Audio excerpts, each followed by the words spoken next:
Thank you. Good morning. Around the world. And the Center for Spiritual Living in Boulder Valley, Colorado, tuning in. So today I'm going to take us through a little bit of an overview of the book that Ernest Holmes wrote back in, I think, the 30s. It's called This Thing Called Life. What do you think about life right now after this past week? Yeah? Seems like we have found that in physics there's chaos before there's unity and understanding. We're in the chaos period. We have been since COVID and since even long before that, because we have lost our understanding of what it really means to be one. We've gotten so divided. It's not that we're so divided outside as much as we're so divided inside. We're in conflict with ourselves. We're in conflict because who we believe we are is not who we are. That's just a mental construct. And Ernest Holmes is clear in saying, you are not what you think you are. You are more than that. But your life becomes what you think you are. And that's different. So I want to start off by reading from the book. I'll do it all the way through. The various passages are really powerful. And it took me about 6 readings over a number of years to understand as much as I have so far. So he says, the world is crying out for God, lost in the canyons of disillusionment, where the trail runs out and stops against granite barriers that wall us in, and we cry, why hast thou forsaken me? He goes on and he's talking here about World War I. When war devastates the land, trembling we stand at the mouth of hell, listening to the screaming airplanes, the wails of the wounded, and the terror that we see in the headlines. We cry, why hast thou forsaken me? And he goes on and he answers the question with, the answer to our need lies not in God's willingness, but in our will to accept, in our ability, through our faith, to recognize the divine presence as the great reality of all life. The power of God within us is like the sleeping giant, which must be awakened that it may spring into action. Ernest is clearly talking about there's something greater within us. There's a power within us that is veiled to us. It's veiled to our mind. And so we miss it. We misunderstand it. We don't know enough about it. We don't practice enough in our life to realize what it is. So we operate our life out of our belief systems, out of the values that are based on our belief systems, out of the experiences that we've had in life, all of which are mental constructs, all of which are part of the ego structure. Those mental constructs outpicture in your life by the experiences that you have, good, bad, or indifferent.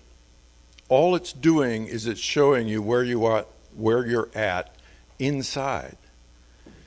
So we need to understand that there's a power greater that we can use. In other words, when we move to the place of awareness and we're aware of that power in the silence within us, then the thoughts that we have and the words that we say are in alignment with the flow of life itself. And that's consciousness moving and exploding into the world. So, Ernest says life is infinite energy coupled with limitless creative imagination. Let's talk about limitless creative imagination. He says, there is a universal wholeness seeking expression through everything. Universal wholeness, we could say, today is the quantum field. We could say that it operates through quantum entanglement. We could call it consciousness. Here he calls it the universal wholeness. He says there's a universal wholeness seeking expression through everything. We're calling it life. The religionists call it God. The philosophers call it reality.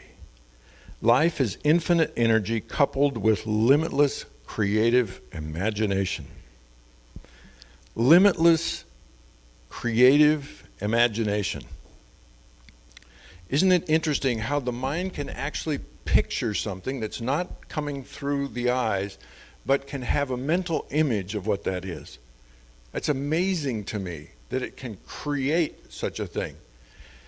It may be something in the future, it may be something from the past, whatever it is, the imagination can bring it up. That's a power that Einstein knew full well. He talks about he used to go to the field near Princeton and he would lay down looking up at the sky and he would think about experiences, whether they were actual or they were made up. He would think, for example, he thought about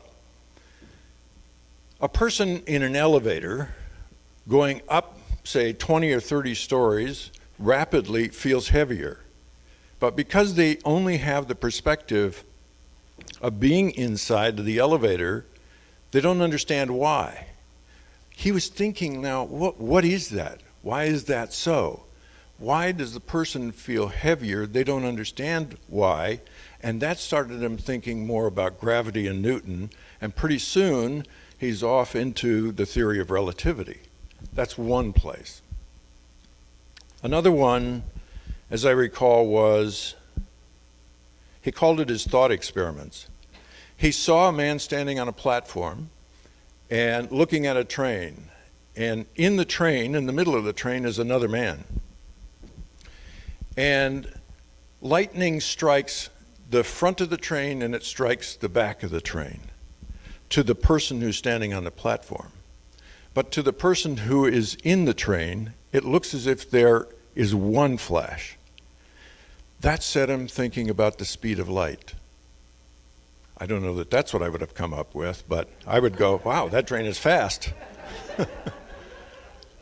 But he said, it started me thinking, how fast is light?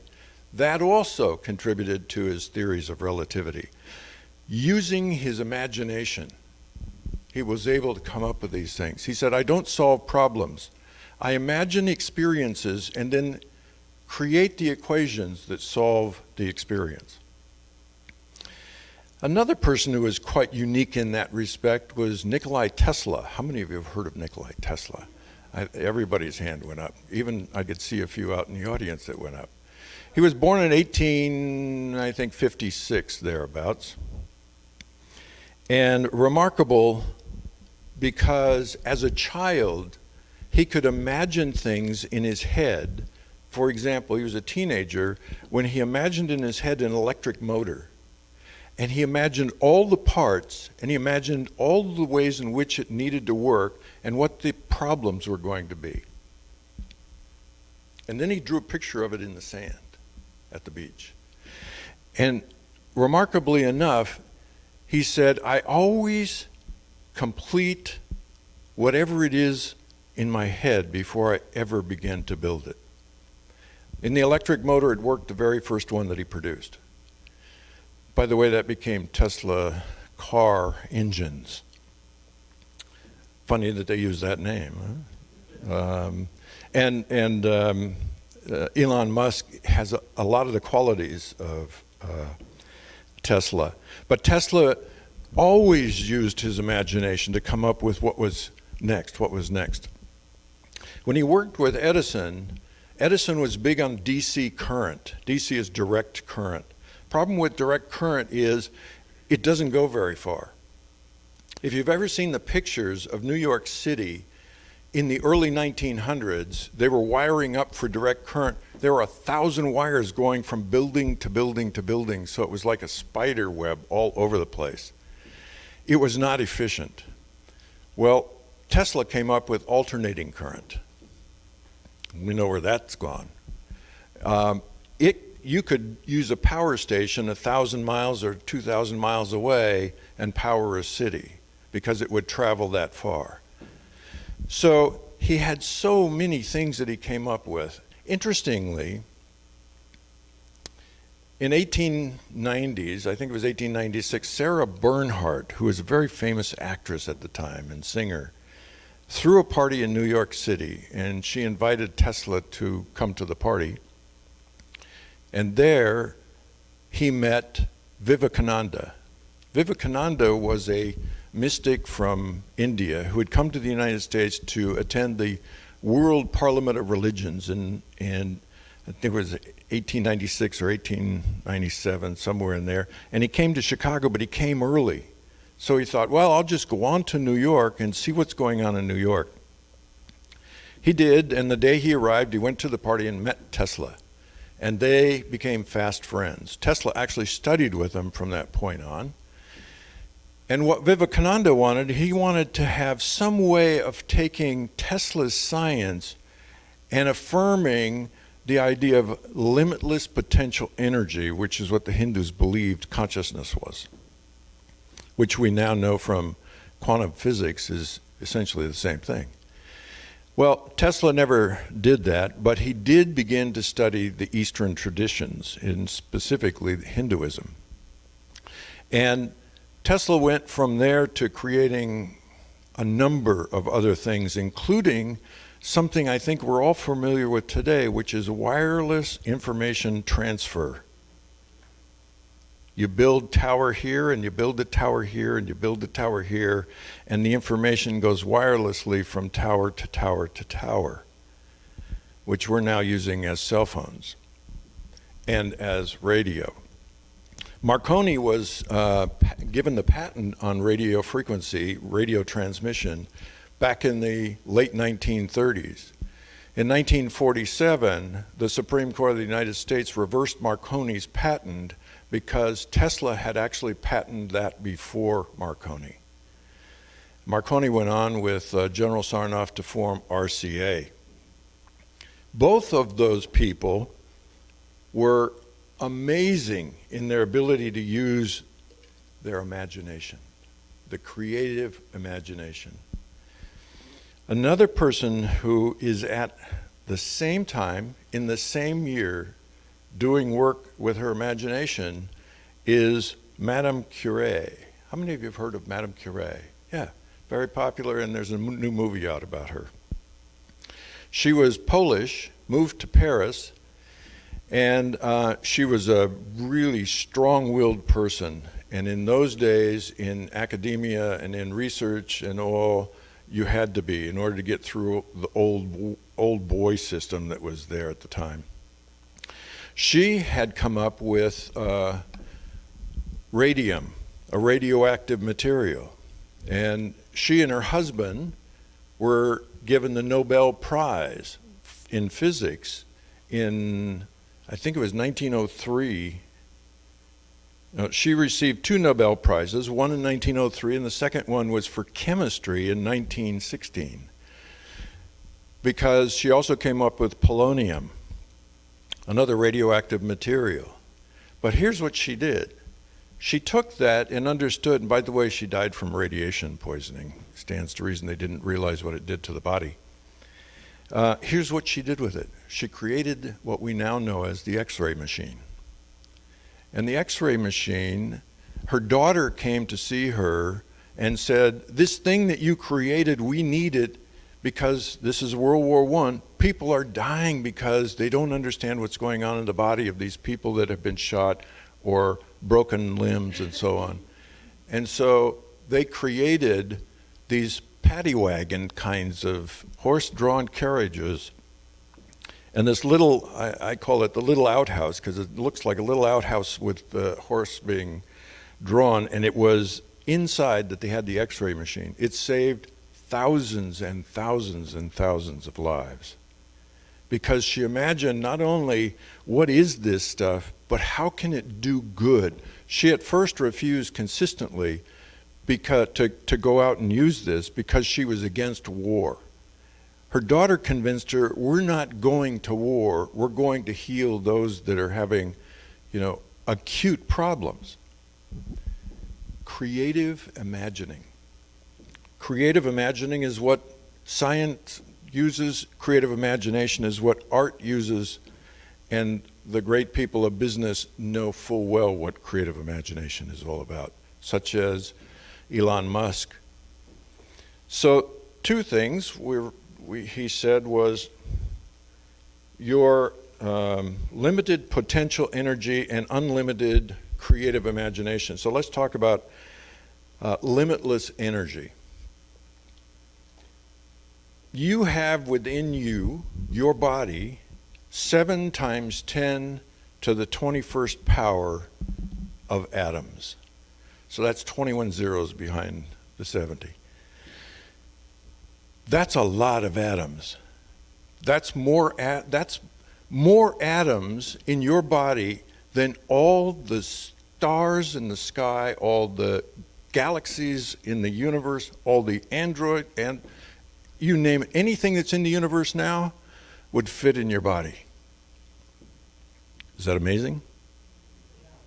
It's also amazing that one person has more energy from those atoms than the atomic bomb that was dropped in Japan. One person. 1 cubic centimeter of empty space has enough energy within it to destroy the entire universe. We don't know how to tap it yet. Creative imagination will get there. Not to use it destructively, to use it constructively. We have to warn. So, in addition to that, we have 7 times 10 to the 27th power cells in our body. Why am I bringing this up? Because that's a lot of zeros behind the 7, but it reminds us that every cell can generate 1.5 volts. That means your body can generate over 7 trillion volts of power. In contrast, if you take 3 cells from your body, it can charge your cell phone. If you took all the power in your body, you could power the power of the entire world. Is that limitless energy? It is pretty amazing what the body is and what it can do. That's limitless energy. So I give these examples to show you how in the outer world there's energy, but the amount of energy we have inside is limitless, limitless, limitless. Total. So Ernest says in the book, this thing called life, we are conditioned by false thinking, by every form of belief in limitation and fear. We're subjectively reacting and restricting ourselves. The very creative power which we possess, we end up using destructively in our lives. What is he saying? He's saying the power that creates creatively can also create negatively. What you think about, Emerson said, all day long is what you become. What you think about becomes a pattern. The pattern becomes a belief becomes the actions that show up in your life. If you're always thinking negative and what you can't do and who you aren't and so on and so forth, you're going to create that in your life through the experiences that show up in your life. The opposite is also true. Now, athletes understand that when you get to a certain point, say in running, the mind goes quiet and there's just a flow. All great athletes understand this. You have to move into the flow. We have to move into the flow because what we're doing is we're living out of this chain of thoughts that's streaming through from our belief systems, and then they're acting out in our life. We need to move into the flow. The flow will take care of itself if you stay in that place. The issue is, just like with science, just like with the athletes, is you have to train yourself. This is what Ernest Holmes was really saying. This is what we need to do.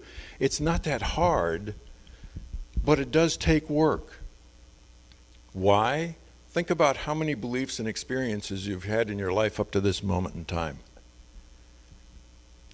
And you'll see what your life is producing, good, bad, or indifferent. By the way, don't judge it. Don't judge it, it just is. Once you're aware of it, it can change. If you're not aware of it, nothing can happen. Holmes says in the book, by the way, Mary Jean and I have been watching a television show called Fringe. Anybody seen that? It's a sci-fi series J.J. Abrams produced. It was on, I think, CBS I think probably 10 years ago.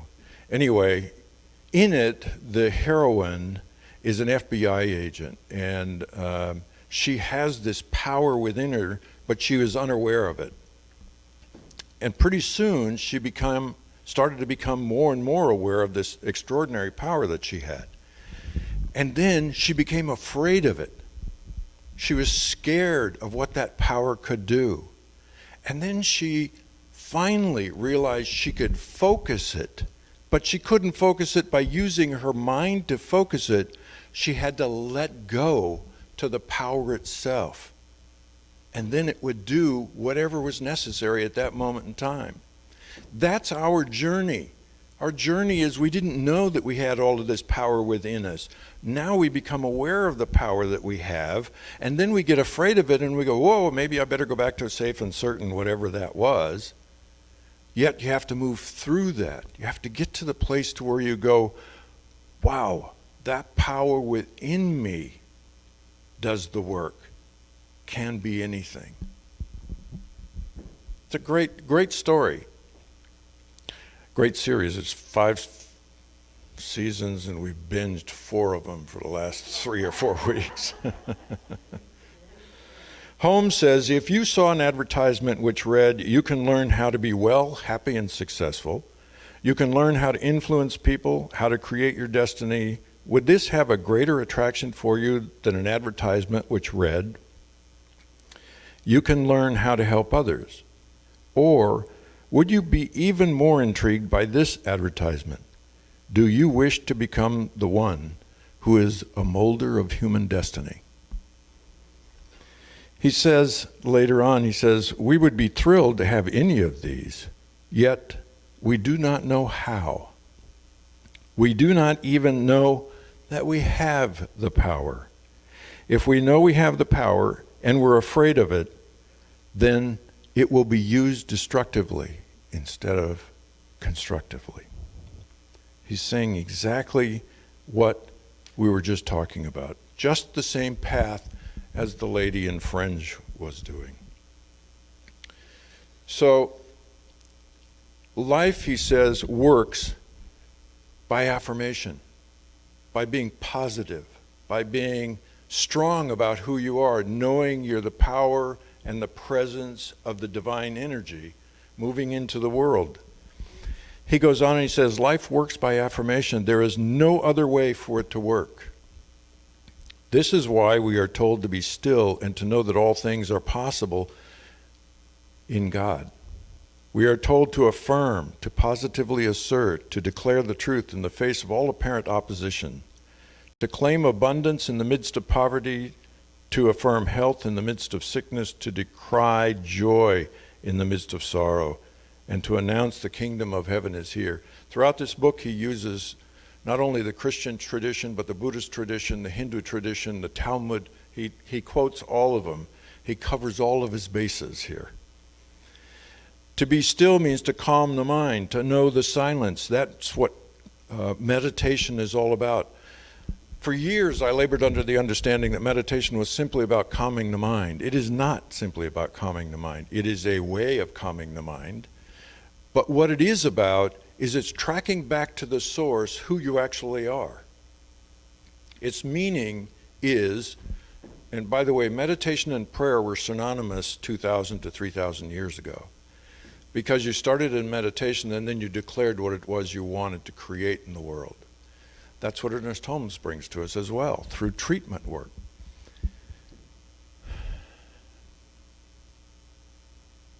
Sometimes we have to allow the mind to slow down and then at some point, we have to know there's something that's aware that the mind is slowing down. What is that?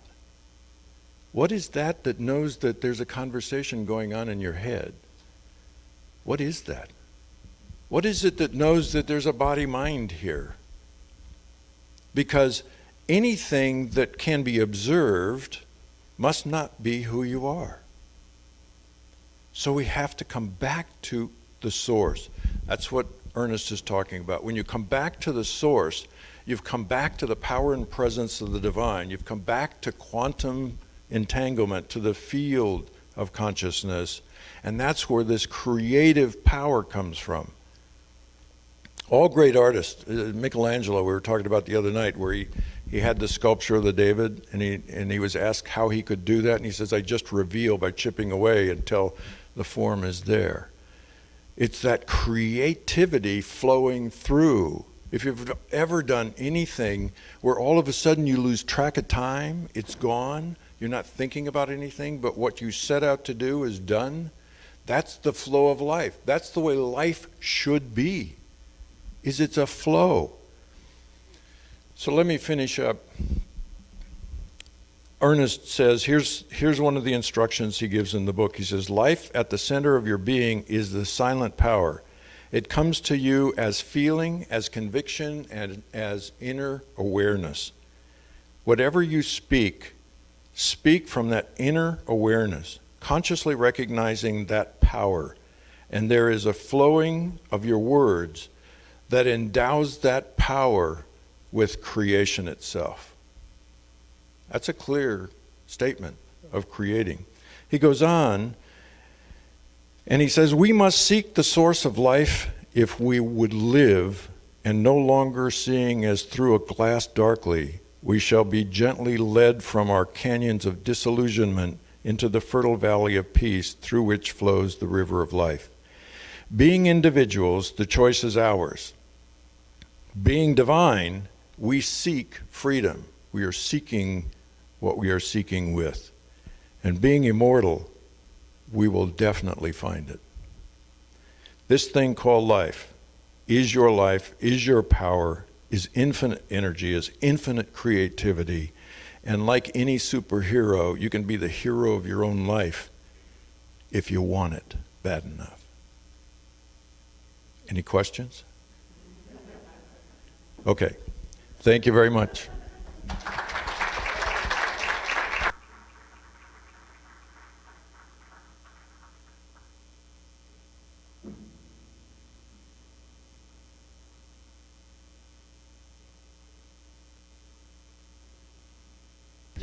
Just stay there a moment, please. Stay here. Yeah. Yeah.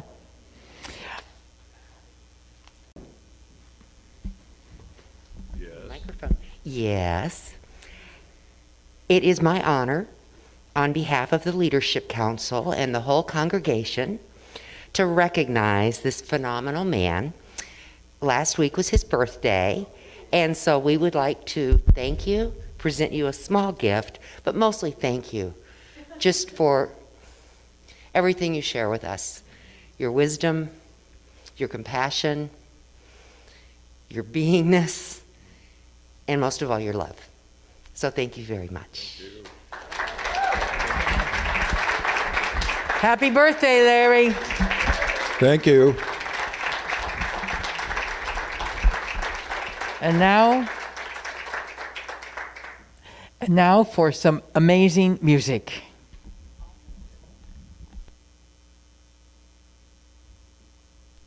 Oh, thank you. You can stay up here. The offering. I forgot. We have the opportunity to give, because I know we can never outgive God. And what we're here for is to share what it is that we have. So I bless your gift. I bless the Center for Spiritual Living, to whom it goes. I bless all the outreaches and all the places that we also nurture and share from. And I give thanks, knowing that whatever you give is multiplied, pressed down, and running over in your own life. And this is the truth. And so it is. Amen.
Thank you, Tim Lilly, and thank you for the music today with the double Tims, the twin Tims, and we're going to take a moment and just move into a meditative state as I do a prayer. But right now, I'd like you to, if there's somebody you have on your mind that you would like prayer for whatever reason, call out their name.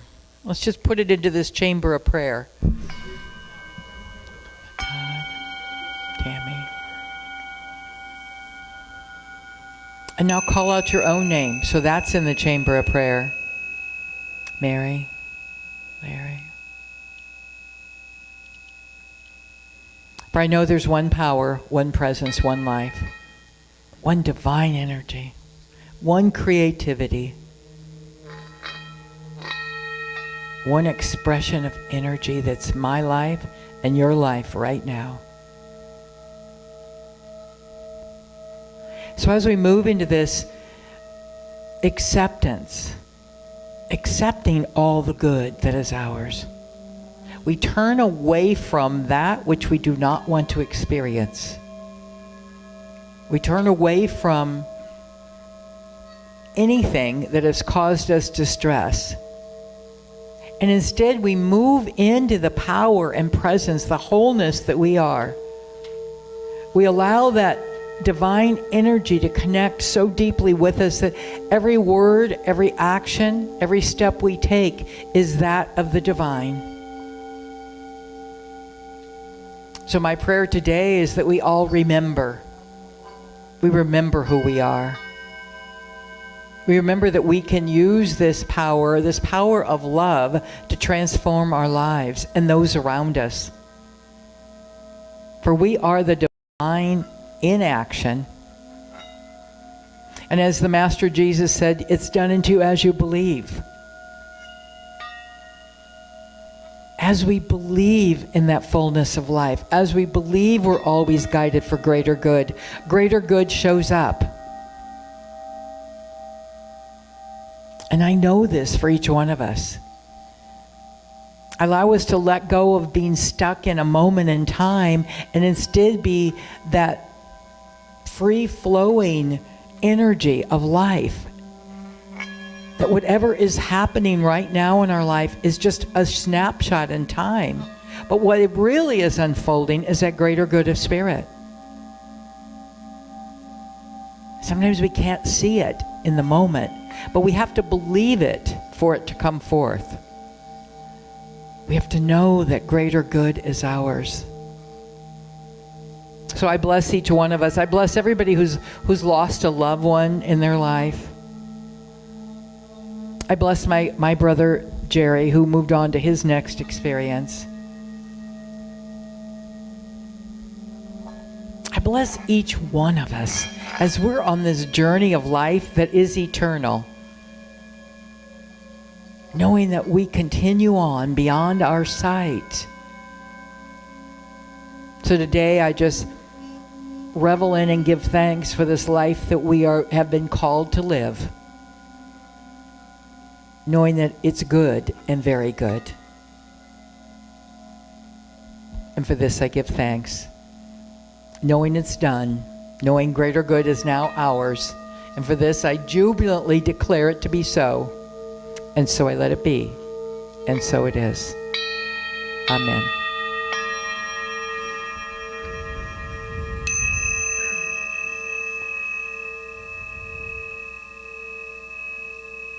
We've just come down from the mountain, the Tibetan Mountains in the sanctuary. Thank you, Sherry Lease. I also want to thank Christine, who directs our bookstore. There's amazing things in there. Go say hi to her. And I want to thank her for making me this incredible kimono. Yeah, she's amazing. And I want to thank all of you for being here. We have our closing song. Yes? Oh. And in the lobby, if you have given money to CSL in the past year, Marcia has the letter for your tax information. She has it in the lobby. So go see Marcia if you've given any money, and she'll give you your tax letter. And now for our closing song, and then we're going to do a prayer together. Thank you, Tim.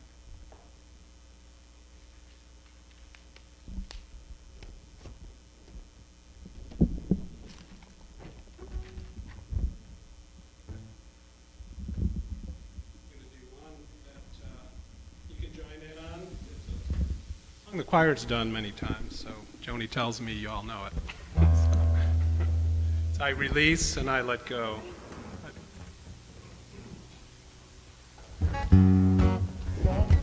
Stand if you...